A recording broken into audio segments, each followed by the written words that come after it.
Le 8 janvier dernier, le FC Metz éliminait les Stacks des 32e de finale de la Coupe de France. Un match catastrophique pour des Troyens qui avaient traversé la rencontre tels des fantômes. Une défaite qui n'avait pas manqué de les replonger dans la crise d'avant la trêve hivernale. On a raté notre match de coupe.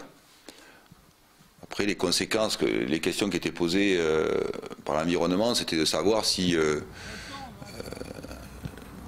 la préparation était mauvaise, si l'équipe était moins bonne, parce que, rappelez-vous, on était sur 3 mois et demi sans victoire, donc on tire des conclusions hâtives.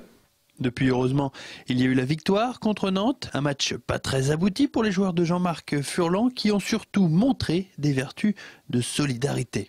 Pour ce match contre Metz, d'ailleurs, l'équipe ne devrait pas beaucoup évoluer par rapport à la formation victorieuse des Canaries. La question se pose de savoir si Mathieu Saunier est rétabli, donc est-ce qu'il récupère son poste dans l'axe où il y a une concurrence avec Vincent Carlier. Ensuite, Sébastien Grax est out, donc il est blessé. Donc effectivement, ça va changer un petit peu, évidemment.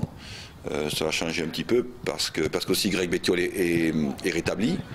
Donc il va y avoir des modifications, oui, certainement. Mais pas d'une façon... pour être à peu près cohérent et pour faire des résultats, il ne faut pas changer complètement l'équipe qui a joué contre Nantes. Je ne crois pas. Ce n'est pas le fonctionnement de ce groupe, quoi. Il faut de la continuité. Jean-Marc Furlan n'a donc pas encore arrêté son choix, mais l'équipe pourrait s'articuler de cette manière avec 2 hommes à la récupération, dont Obadi, qui reculerait au profit de Marcos, alors que Psaume décalerait côté gauche pour laisser Grégory Bettiol seul en pointe. Metz devra en revanche faire sans son attaquant, Gested, qui avait posé beaucoup de problèmes en Coupe de France, ce qui amènerait les Lorrains à faire alors appel à Duhamel, l'ancien Troyen, qui ferait son retour au Stade de l'Aube à cette occasion. Et coup d'envoi de ce match entre les Stacks et Metz ce samedi donc à 15 h au Stade de l'Aube. Voilà.